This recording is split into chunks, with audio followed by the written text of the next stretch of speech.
It's time for the Curator's Corner. I'm here in studio with Jim Supika, Director of the National Firearms Museum in Fairfax, Virginia, at the headquarters out there of the National Rifle Association. Jim, thanks for coming out here to our studios and bringing some wonderful treasures with you. It's almost like we're setting up a little version of the National Firearms Museum right here. So let's get started with, we're going to talk in these two segments this week and next week about handgun design evolution. And part one of that, you've got a really neat Colt Revolver you're going to tell us about. Take the floor, sir. Very true. We're proud of these because they're both new acquisitions to the museum. They're both very pivotal firearms models, and they're both kind of odd-looking firearms, but they represent the foundation of all modern handgun design. They're very important models.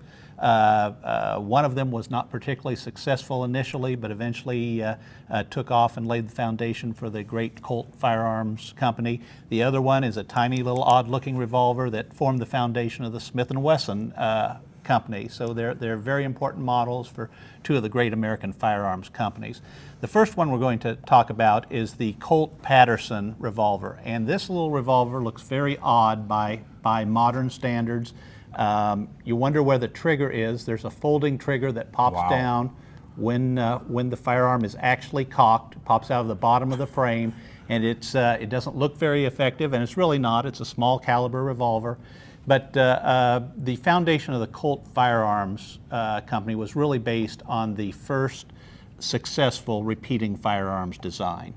Prior to this, firearms were primarily single shot. If you wanted multiple shots, they would add extra barrels, a double barrel or a 3-barrel or on up, which was not the most efficient in the world.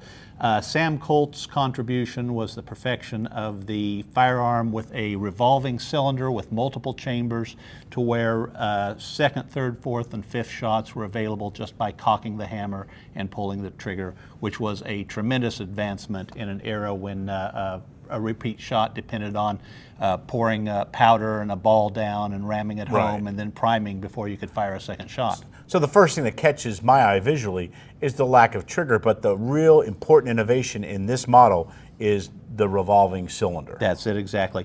Colt introduced this in the late 1830s, and his company was spectacularly unsuccessful. It was based in Paterson, New Jersey, which is where the collector name for this model comes from, the Paterson model. He had number 1, 2, 3, and 4 revolvers.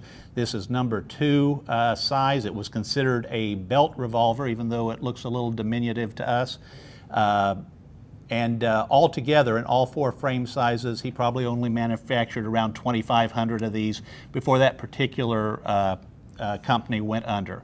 Now, he came back 10 years later with the big heavy Walker design, a more traditional design, but this is really where the Colt Firearms Company and repeating handguns began. What's the caliber on that?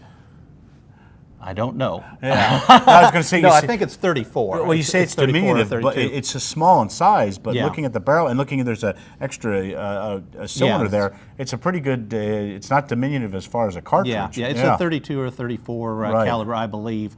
The neat thing about this one, first of all, they're very rare. They're very valuable from any perspective. So few were produced, and even fewer survived. This one has very nice condition for a Paterson. It's got a lot of the original blue left, and like you say, a really neat thing about this is that it is cased with all the accessories. You've got the tool, you've got the cleaning rod, you've got the bullet mold. You have the charger that charges all the chambers at once. And it does, I was going to say simultaneously, sort of back in the day, sort of a bit of a speed loader. It's a very early speed loader, That's pretty neat. And a capper that would hold the percussion caps and allow them to be put on each individual chamber. The accessories themselves and the casing are very rare, but the gun in this condition with all the complete accessories, just a very nice example, and a very pivotal model in firearms history. And just a recent acquisition. This is a recent acquisition. It was a donation out of a significant collection. We've got nearly 5,000 guns in the museum.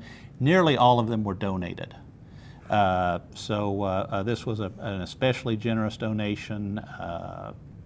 And there's Just always a great little gun. Nearly 5,000 firearms, but there's always room for more in the National Oh yeah, Firearms there Museum. are, and people are continually donating firearms Wow. to us, which we appreciate and which builds the collection. That's we so put them neat. to good use. And it's so neat, Jim, to see a pivotal design feature like that. As you said, very unsuccessful for Colt at the time, but look at the groundwork it laid out Exactly. for firearms, for Colt Exactly. in particular, and firearms in general. Well, it formed the basis of nearly all handguns up to the introduction of the semi-automatic 70 years later or so, and just very important, and became the handgun of America of the 1800s. And let's be honest, there's still people today, and I'm one of them who's stuck on a wheel gun who likes a revolver. I'm a revolver man. And I'll give folks more information how they can get out and see this and many other firearms out at the National Firearms Museum. We're located in the NRA headquarters building in Fairfax, Virginia. We're open every day of the week from 9:30 to 5. On Saturdays, we stay open late until 7. We do close the major holidays, but that's only about 4 or 5 days a year we're closed. We love to have people come through. There's no admission charge. And within a few months, you'll be able to see, I believe, nearly all of the collection online at nationalfirearmsmuseum.org. We're in the process of totally rebuilding the website. So Very see 'em exciting there. stuff happening there. Yeah. Jim Supeka, thank you very much for being here this week, being in our studio for the Curator's Corner. I enjoyed it. Thank you.